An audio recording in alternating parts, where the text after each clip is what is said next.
Good morning, everybody. How are you today? Well, I've been watching videos of people having their Ancestry DNA done on YouTube, and it's been kind of interesting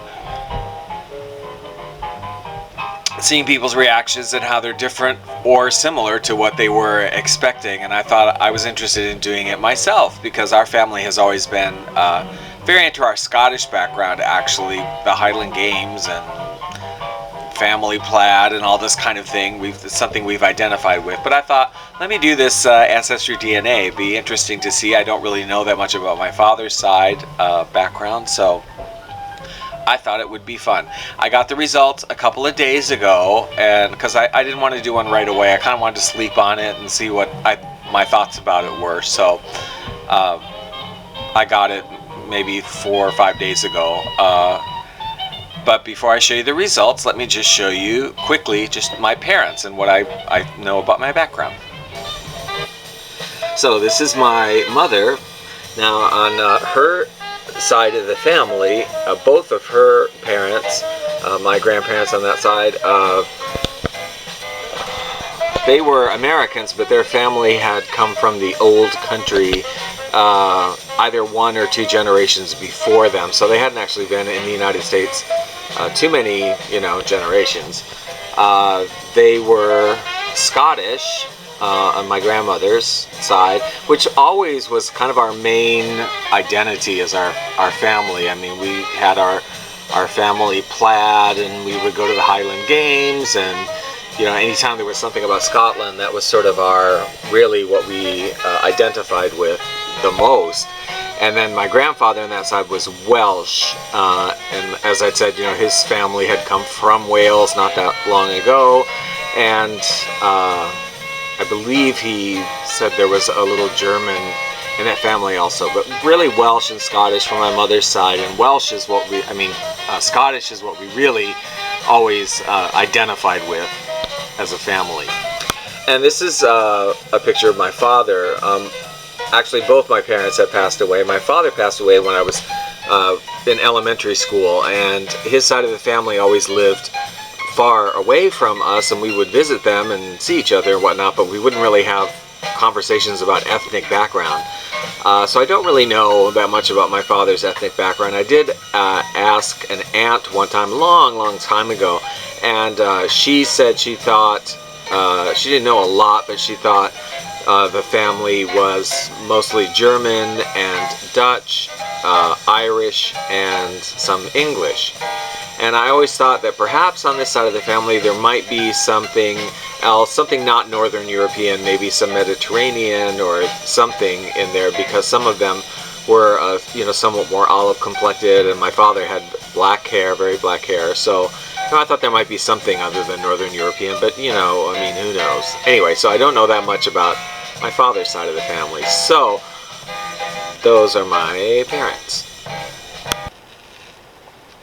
Okay, so I should mention my father's side of the family. I don't really know how long they've been in this country. I don't know when they came over at all. So maybe they've been here a long time, and I thought maybe it was some Native American in their family they didn't know about or whatever. I don't know. I have no idea. But my mother's side came fairly recently, so I figure everything is kind of from Europe or thereabouts. But, so what am I expecting? What I was expecting was, given that 3 of my grandparents have surnames that are from England, Scotland, and Wales, I'm expecting quite a bit of, British DNA to be showing up, and that our primary identity has been Scotland and Wales. I'm expecting that's all on Great Britain, so I'm expecting British DNA. And then, German, some German and Dutch. I wasn't really sure because, like, my father's side, she didn't exactly know, but maybe some German and Dutch and some Irish, And then maybe something not Northern European, in some quantity. I don't know. That's what I was expecting. So, what I got was not, earth-shattering, shocking, or whatever, but it was different from what I was expecting. Go to the full estimate. The largest chunk of DNA that I have is Western Europe, which with Ancestry DNA is France, Germany, Holland, the Benelux countries, because their DNA is all basically, the same. So that was 43%.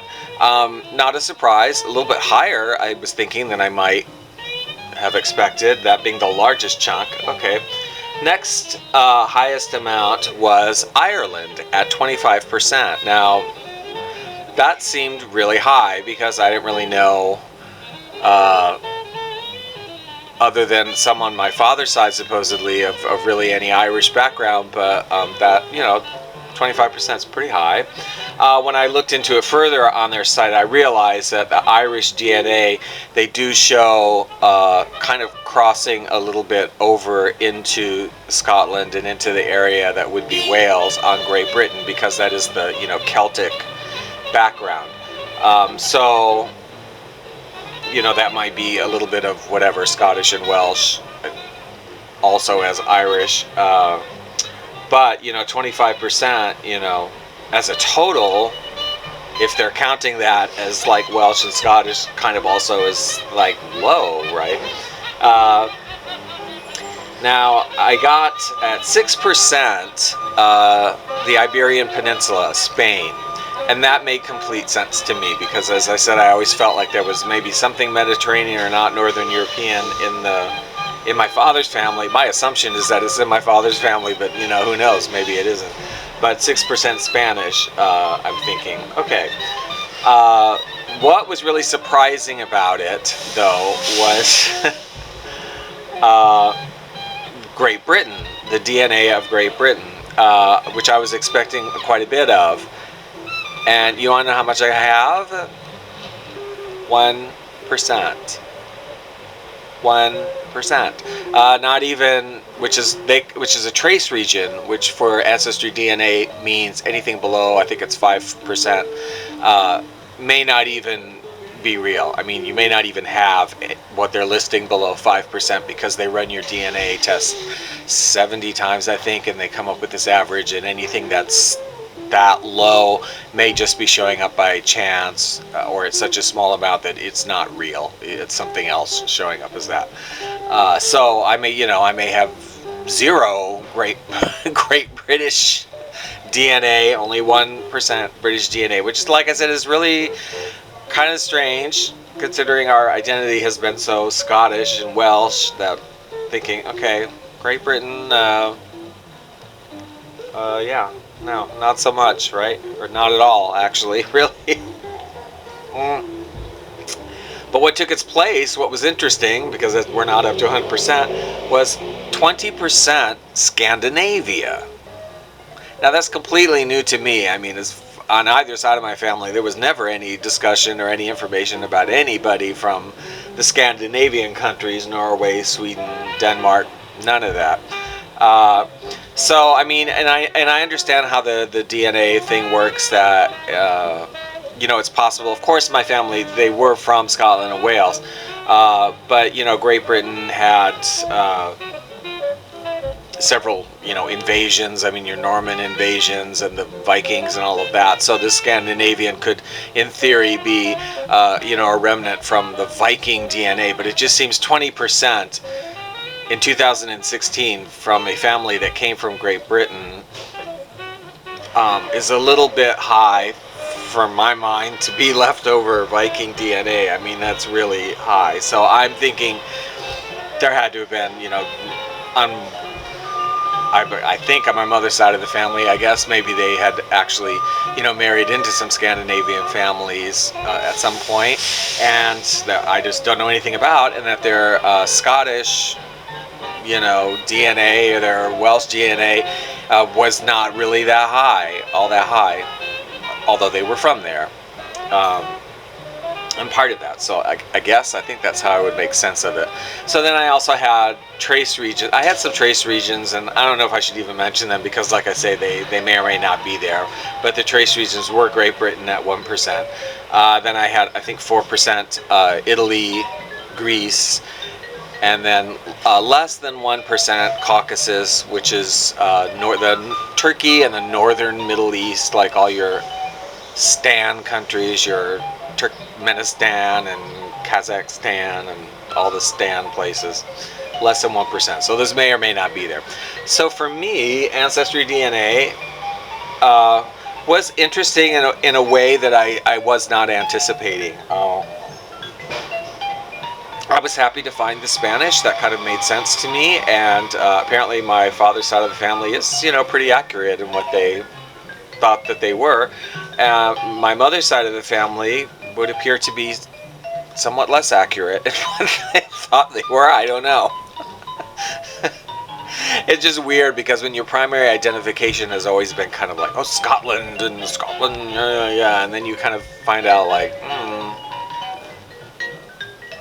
not so much, like Norway, Sweden, Denmark, I don't know, it's all new to me, so, and it doesn't matter. I mean, what's the difference to me? I mean, basically, I'm a boring white American person. That's what my DNA is, so what's the difference? But it's just interesting, so that was my Ancestry DNA experience, and I think if you have an opportunity to do it, it's $100 well spent if you have it to do it, just to see it. I mean, it's kind of curious, to see what you are. No argument with DNA, it is what it is. So that's just interesting to see what's there.